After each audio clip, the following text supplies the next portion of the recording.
Hey everyone, welcome back to commerce की नगरी। आज तो हमारा टॉपिक है on demand question. On demand question का मतलब हमारे पास के क्वेश्चन में एक स्टूडेंट की डिमांड पर करा रहा हूँ। क्वेश्चन हमारे पास डिसॉल्यूशन ऑफ फंड फॉर्म की जनरल एंट्री। तो चलिए स्टार्ट करते हैं। हमारे पास देखते हैं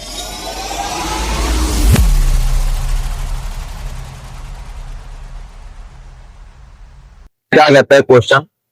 क्वेश्चन में हमारे पास तीन पार्टनर हैं, एक्स, वाई एंड जेड।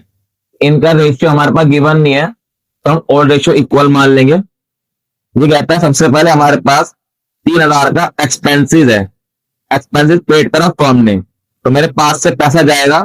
तो एंट्री करेंगे सबसे पहले realisation account debit to bank account. ये हमारे पास 3,000 नरेशन लिख देंगे। Being expensive paid. उसके बाद ये कहता है हमारे पास एक स्टॉक है 10,000 का, उसको एक्स ने टेक ओवर करा 10% डिस्काउंट पे या 10% लेस। तो हमारे पास अगर हम स्टॉक को रियलाइज करते तो हमारा पैसा आता, तो हम लिखते हैं बैंक टू रियलाइजेशन। लेकिन यहाँ पे एक्स जो पार्टनर है उसने टेक ओवर करा है, तो हम क्या करेंगे, बैंक को रिप्लेस करके एक्स का नाम आ जाएगा। तो एंट्री करेंगे X capital account debit to realisation account narration being stock take over. अभी स्टॉक है मेरे पास 10,000 का, इसका 10% माइनस करके आ जाएगा हमारे पास 1,000। तो स्टॉक टेक ओवर करा 9,000 का एक्स ने। तीसरी एंट्री हमारे पास ये कहता है एक क्रेडिटर है जिसको हमने 40,000 पेड करने थे।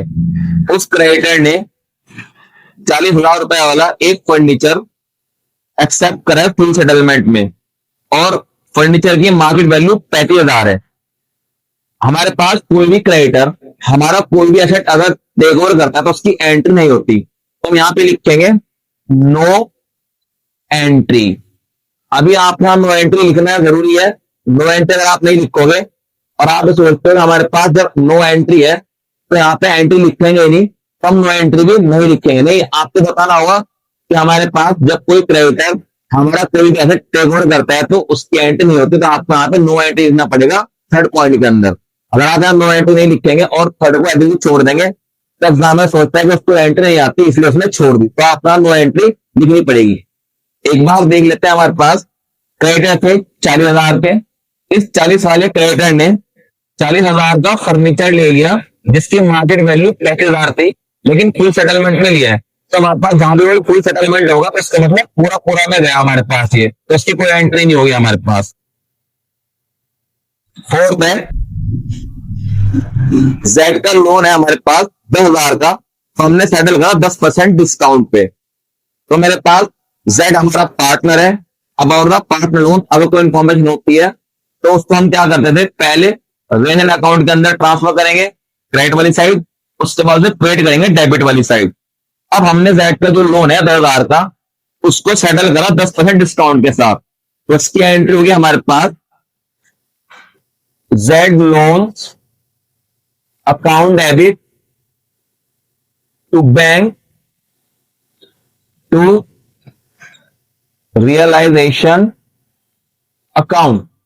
जेड को लोन है हमारे पास 10,000 का, हमने 10% डिस्काउंट पे उसको पे करा है, तो हमारे पास से कितना गया, हमारे पास हो गया 9,000।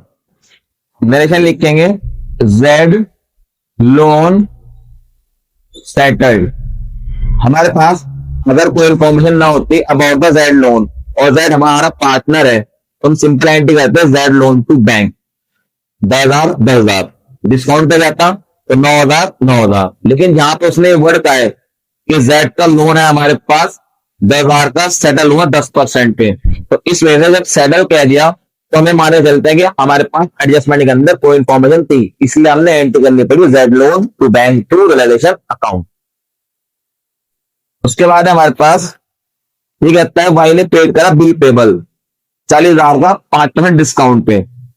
तो लायबिलिटी है हमारी बिल पेबल।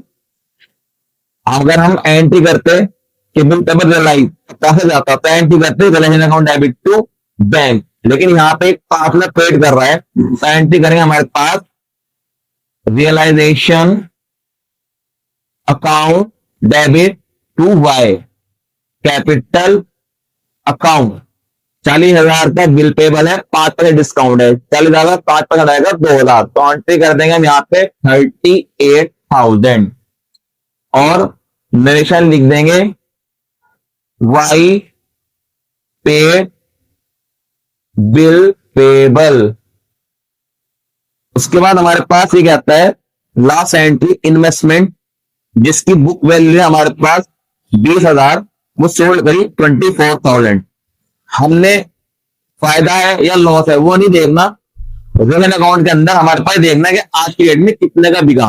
तो इन्वेस्टमेंट बिकी हमारे पास 24,000 की, इन्वेस्टमेंट बिकी तो पैसा आया, तो एंट्री करेंगे हम यहाँ पे bank account debit to realisation account.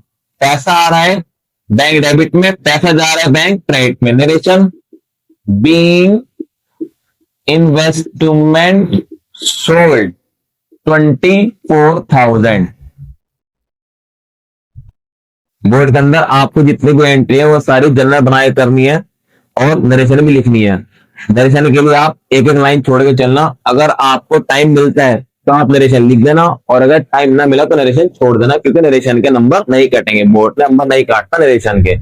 तो आई होप कि क्वेश्चन आपको अच्छा समझ में आ चुका होगा। अगर आपको वीडियो अच्छी लगी वीडियो को लाइक करें एंड शेयर करें। मिलते हैं जल्दी न्यू वीडियो के अंदर न्यू कॉन्सेप्ट के साथ। Thanks for watching my video, have a nice day. Subscribe करना भूल गए। हाँ।